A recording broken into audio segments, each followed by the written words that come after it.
Here's a hard truth.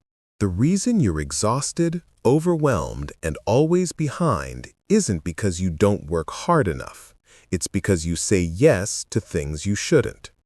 And if you master just one tiny word, no, you can reclaim 10 hours of your life every single week. Let me ask you something. How many times in the past month have you said yes when every part of you wanted to say no? You said yes to covering for a coworker when your own to-do list was already packed. You said yes to a family favor that ate up your weekend. You said yes to a pointless Zoom meeting, a group chat you didn't need to be in, or a project you knew wasn't aligned with your goals. And what happened after?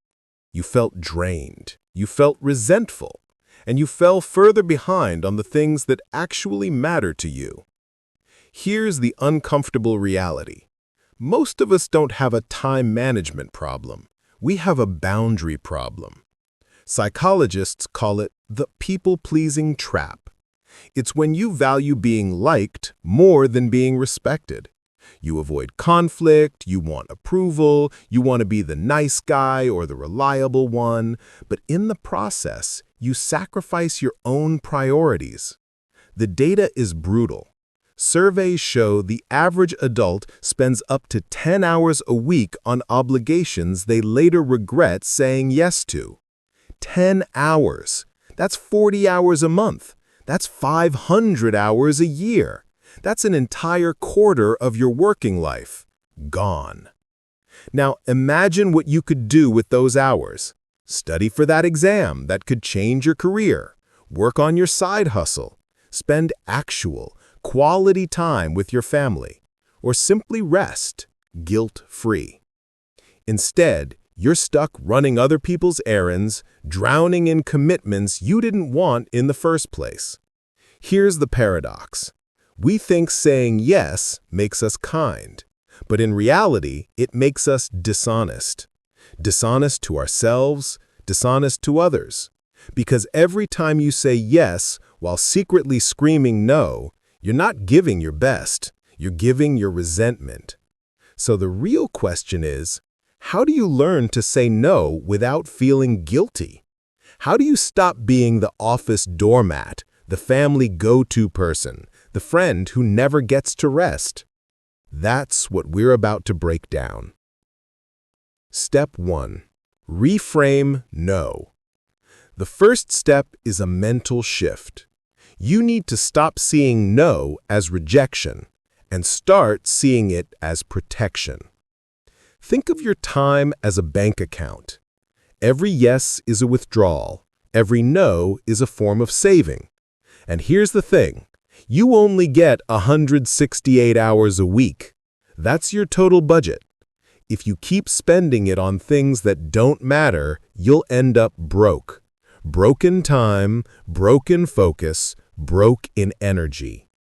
Warren Buffett, one of the most successful people alive, once said, "The difference between successful people and really successful people is that really successful people say no to almost everything."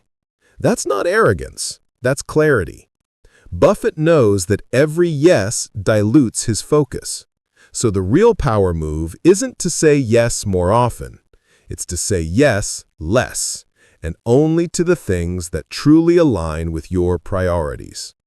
Here's the mantra. Saying no to others is saying yes to yourself. Step 2. The pause formula. Most of our bad yeses happen in the heat of the moment. Someone asks for something, and before you even think, your mouth has already said, "Sure, no problem." That's why you need the pause formula. 3 simple steps to regain control. Delay. Never answer right away. Say something like, "Let me check my schedule and get back to you." This buys you space to think. Decide. Ask yourself a critical question. If I say yes to this, what am I saying no to? Because every yes has a hidden cost. Maybe you're saying no to sleep. Maybe you're saying no to finishing your own project. Maybe you're saying no to your mental health. Deliver. If it's not aligned, decline politely but firmly. Keep it short. I can't take that on right now. Or, that doesn't fit with my priorities at the moment. Here's why this works. The delay short-circuits the guilt reflex. The decision process gives you clarity. And the delivery makes it final without opening the door to negotiation. Remember, hesitation creates regret. Pausing creates freedom. Step 3. Build your no arsenal. Let's be real. Part of the reason we say yes is because we don't know how to say no gracefully. That's why you need what I call a no arsenal. It's a collection of ready-to-go scripts that you can use in different situations. Here are a few to start with. For work, I don't have the bandwidth for that right now. For friends, I'd love to help, but I have to pass this time. For family, I can't commit to that, but I hope it goes well. Notice what's missing. Long explanations. The more you explain, the more you invite people to argue. Keep it short, respectful, and final. Think of it like building muscle memory. With enough practice, these phrases roll off your tongue naturally, and you stop defaulting to yes. Step 4. Practice micro-no's. Saying no is like lifting weights. You don't start by bench pressing 200 pounds. You start small. So practice micro-no's. Say no to the free sample at the grocery store. Say no to that email chain that doesn't need you. Say no to the extra episode when you promised yourself you'd sleep. These little no's build the habit and the confidence.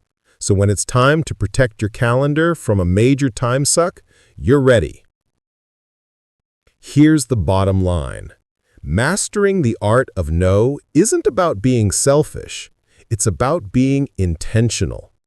When you say no, you don't just save time. You gain respect. You gain clarity. You gain freedom. Imagine what your life would look like if you reclaimed 10 hours every single week. That's 10 more hours to create, to grow, to rest, to live. Every no to someone else is a yes to yourself, and you deserve that yes. If a single word can give you back 10 hours a week, imagine what other simple tools could unlock even more time, focus, and energy. That's exactly what this channel is here for. Practical, science-backed strategies to stop running in circles and start living on purpose. So stick around, because the version of you that takes control of their time, their focus, and their life, that version is just getting started.